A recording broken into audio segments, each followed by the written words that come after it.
গাড়ির কাগজ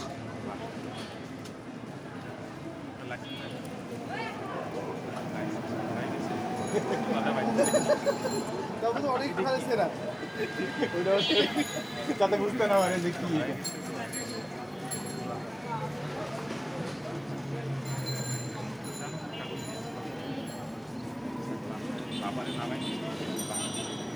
আচ্ছা আপনি এই বিজি রোডটাতে আপনি কানে ফোন হাতে ছাতা নিয়ে এই যে চালায় আসতেছেন হেলমেট নাই আপনি কি ঠিক কাজ করছেন সচেতন নাগরিক হিসেবে মাথার ভিতরে দাঁড়ায় আপনি কিসের উপর মামলা দিবেন কাগজই নেই আপনার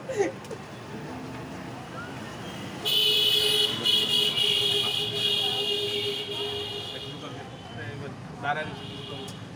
আবার ডিউটি করতে রাইতেও লাভ নাই ও তো 5 বিস্কুটের টাকাও দেবে না আরো উল্টো অজ্ঞান হয়ে যাওয়া দিচ্ছিল